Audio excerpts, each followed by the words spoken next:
শ্রাবণ মাসের রেমেডি আজকে হচ্ছে থার্ড পার্ট বা লাস্ট পার্ট।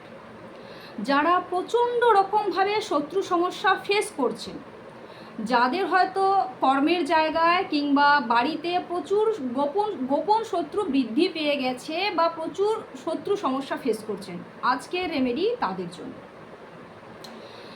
কি করবেন? অবশ্যই এর আগের ভিডিওগুলো তো আমি এই জিনিসগুলো আলোচনা করেছি। আবারও বলছি, সোমবার যদি পারেন তো শ্রাবণ মাসটা যদি সম্পূর্ণ শ্রাবণ মাস যদি নিরামিষ আহার করতে পারেন এবং সোমবার যদি উপবাস করতে পারেন তাহলে তো অত্যন্ত শুভ। একটা কথা সবসময় মাথায় রাখবেন, ভোলানাথ কিন্তু অতি রঞ্জিত কোনো বিষয়কেই পছন্দ করেন না। তাই যারা প্রচুর শত্রু সমস্যা ফেস করছেন বা যাদের প্রচুর শত্রুতা বেড়ে গেছে, তারা কি করবেন? অবশ্যই গঙ্গা জল কিংবা সাধারণ জল, তিনটে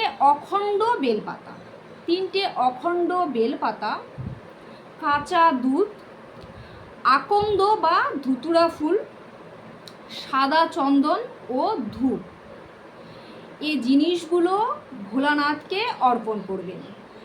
কি বললাম? গঙ্গা জল, তিনটে অখণ্ড বেলপাতা, কাঁচা দুধ, ধুতুরা ফুল বা আকন্দ ফুল, সাদা চন্দন ও ধূপ, এই জিনিসগুলো ভোলানাথকে অর্পণ করবেন এবং অবশ্যই শুদ্ধ বস্ত্রে এবং শুদ্ধভাবে স্নান করে সাদা অথবা ধূসর কালারের পোশাক পরবেন। ভোলানাথকে এই জিনিসগুলো অর্পণ করার পর আপনারা ভোলানাথের কাছে চোখ বন্ধ করে অন্তত 5 মিনিট এই প্রার্থনা করবেন যে, হে ভোলানাথ, আমি যে শত্রু সমস্যা ফেস করছি বা আমার জীবনে যে বাধাগুলো আসছে, তুমি এই বাধাগুলোকে দূর করে দাও। এই বিষয়টা ভোলানাথকে বলবেন এবং চোখ বন্ধ করে 108 বার ওম নমঃ শিবায় অথবা মহামৃত্যুঞ্জয় মন্ত্র জপ করবেন।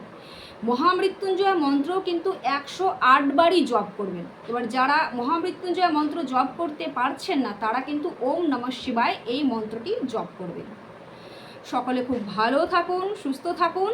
জয় শ্রীকৃষ্ণ।